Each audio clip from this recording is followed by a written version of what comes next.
What's up, guys? It is that Panda again. I'm here again with another video, and today we're looking at our fight last island raid where we did have OMSB again. This was exactly after the Genesis war that we had against them, where we actually 2v1 them with Kako, which I did show in a video, which is kind of ironic because in this island raid we also had Kako in the same map, which we did ally with them again. To be fair, I feel like we've kind of gotten really close with Kako, so honestly anytime we see them we really kind of feel more so inclined to ally them than not. Alright, so to quickly break down how this island raid looked, basically it was OMSB, Kako, and Prime as I would say the main players. OMSB has actually shown a lot to be absolute monsters, right? So every time we see them, we feel like they'd give us an insane fight, which they did. This situation, though, was extremely weird because they had taken an hour and they hadn't even captured their outpost yet, right? But when we actually raided it, we basically got it before they could even capture it, which made it really easy for us, which was weird because we expected them not to fight over it because we were like, oh, maybe they're doing something on purpose because, you know, sometimes people don't capture their outposts on purpose because they don't expect to hold it for the full duration. So they end up just raiding enemy teams instead to make sure they can secure the coins, because basically what happens is if you do not have an outpost and you raid an enemy, those 90k coins per se, right? They basically are yours in a secret kind of vault, right? Which is what I thought these guys were doing, but they ended up capturing it, which they were trying to do it before I guess we took the coins off of it, which they couldn't manage to do, and then they ended up raiding our outpost as a result, which is actually kind of funny because we honestly could have had a harder fight against them on their outpost, more coordinated with our allies maybe, but our allies, you know, Kako and I think the other teams, they decided to go raid the other outpost because they saw that OMSB hadn't even captured theirs yet, meaning that they probably wouldn't have fought, which they did end up fighting, which actually was kind of funny because of, you know, the whole circumstances, and it kind of triggered me a little bit because I was like, dude, why did these guys not raid the biggest threat's outpost, right? But it was just whatever. I mean, they ended up raiding the other one because they were hoping for a fight, which Kako ends up bringing to us, so they are able to get a little bit of field action here. We did make some mistakes during this outpost fight, which I will end up mentioning. I do think one of our biggest mistakes is overextending into these guys. Like, there's some kind of levels you want to push because OMSB is no joke. These guys are absolutely freaking ferocious on the field. This is probably the hardest team I fought, maybe MXO, but it's kind of hard to say between the two. But this is one of the hardest teams I probably fought in terms of field prowess and overall workshop kind of build, right? These guys have an insane workshop average, and it's absolutely just monstrous. But as you see here, it's a really good back and forth. We do kind of win on this first outpost fight. I will say we actually did really bad at filling, so our trades were freaking atrocious on this thing. Filling on the freaking outpost is just super hard. We weren't able to fully dominate the field, so at times they were able to kind of cut off some reinforcements, but we did kind of manage to push them back enough to give our reinforcements enough room to just come in freely, which is actually what we fail on the next round, because once we drop this rally, basically what ends up happening is, and I know I'm a little bit spoiling it, basically I say this now because I'll end up forgetting if I don't say it now. Basically, when this rally goes down, you know, they end up setting a new one. And by the time that new one comes in, we've pushed these guys back. And the issue with pushing these guys back is that it's so hard against a team like this to maintain constant momentum. We're obviously going to have to back up and catch our energy. So in any case, we would have been better off just holding our spot kind of in front of the rally, if you get what I'm saying, right? We would have been better off holding right there instead of letting these guys wipe us in the field and having to regroup and push back up, because by the time we, like, literally like a minute into the rally, these guys had pushed us back behind our outpost, right? Which is fine, right? We can always retake the ground, but it's a matter of time. If we let these guys get too much ground right there, which is what they end up doing, while the rally literally just freshly came out, meaning no counter rally is going to come in or anything for a while, we basically give these guys free reign to cut off all of our reinforcements, which is why we end up losing this raid, or at least defense, right? We aren't able to defend it properly because anybody who tried to reinforce basically got obliterated. And as you see here, we're pushing really hard, but they're starting to be able to match us in numbers and push us back. And by the time we do push back and we're kind of, you know, refreshing our marches, they've already gotten a rally up. They're able to push up the field and start cutting everything off, which is a massive mistake on our part. I felt like we over-egoed this, and that's just honestly on us. It was a, you know, good play on their part either way. Bad play on our part, but still a fun fight nonetheless. OMSB gives us amazing fights, and this is why I love fighting these guys. I do want to say I do feel bad sometimes with teams like these because You know, I feel like, for example, during Genesis and this Island Raid, we fought them both times. I don't want them to think it's anything personal when I fight teams like these, because they're just a really good fight, to be honest, right? That's the reason we like fighting these type of teams.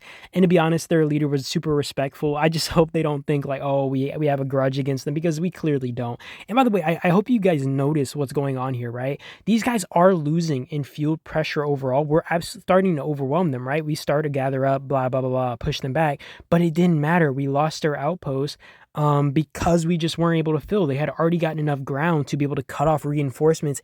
Even if it's only for a minute, it's more than enough, right? And we only have 2 spots to reinforce from, which is the top left and bottom left, which the bottom left is where their helipads around. So no, we can't just have our reinforcements running in there. And, top left, we actually have to be able to control the field, which is what we obviously gave up because we refreshed. I don't have everything from this island raid in this video. I do want to say real quick. There was a little bit of fighting that happened with Kako. I did show a little bit of it. I didn't show the full thing because I got in bed, literally right when Kako had retaken their outposts and stuff, and I'll kind of talk about that when we get to there. I will give you guys the conclusion of this island raid, as I do not show it in here because honestly, it was kind of anticlimactic. Basically, OMSB had built off to the left side, as you guys saw, and they ended up kind of fighting for Kako. They ended up pushing Kako back.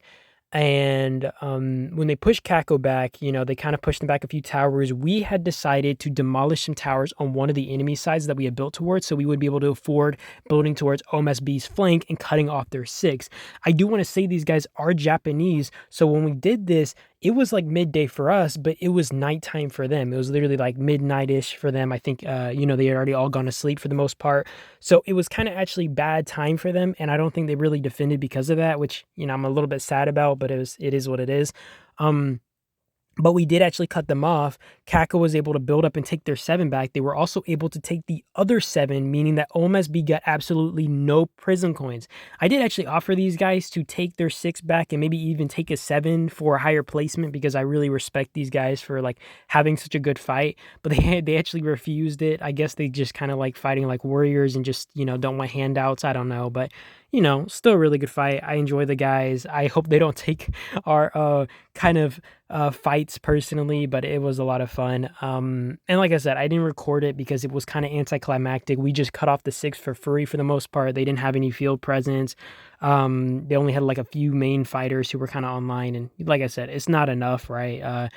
But 1v1, I don't know if we beat these guys. I was kind of hopeful that they would build to our side of the map when the island raid had opened up, but they obviously built to Kako's side, which was a little bit sad, because we've kind of been wanting one of these stronger teams in the island raid to kind of push at us, because I feel like a lot of these fights we just do not get the kind of pressure we want. Like, I love being able to go on the defensive. It's kind of one of my favorite things in the game, maybe because we lack it so much, but either way, just fun either way. Also, I know I say it quite a bit, but their average workshop is actually insane.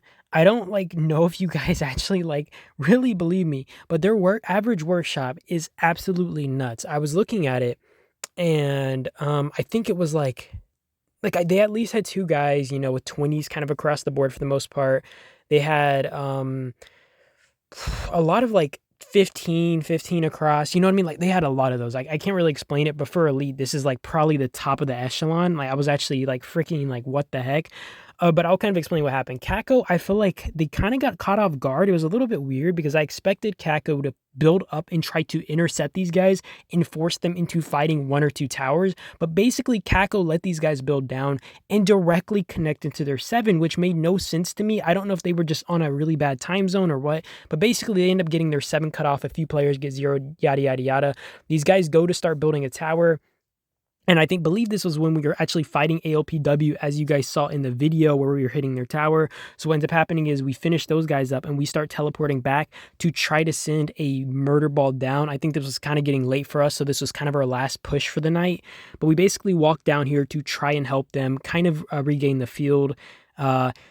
And I mean, you'll see us kind of cut off these, the players in a second. But to be honest, Kako kind of was doing nicely over here. We just kind of didn't want to risk it, and we kind of wanted to stop these guys from filling in. We were going to try to help Kako actually push up for the 7, but I think we just kind of over-egoed. As you're going to see, we get wiped out. But Kako actually does manage to take their 7 back for a while. I didn't get to watch the full thing because I saw them take their 7 back. I actually had to go to bed because it was just so late and I couldn't stay up anymore. And basically what ends up happening is a wake up and they had lost the 7 again. I just don't think they had like the presence or the, manpower to push up and actually beat OMSB back. So I believe they got pushed back. And I do want to say, like, Kako's probably the best team I worked with in a while, right? They're super good at communication. They understand the concept of not overdoing it, right? Like we even told them like, hey, if you guys need to back up, and we can always push together so we preserve our energy. Because you notice this with a lot of teams where they'll kind of just burn themselves out, ego fighting a team and stuff, and kind of fighting to the death before their allies are able to arrive. Whereas they could have impacted the battle more and gotten better trades if they just fought together and just played the waiting game.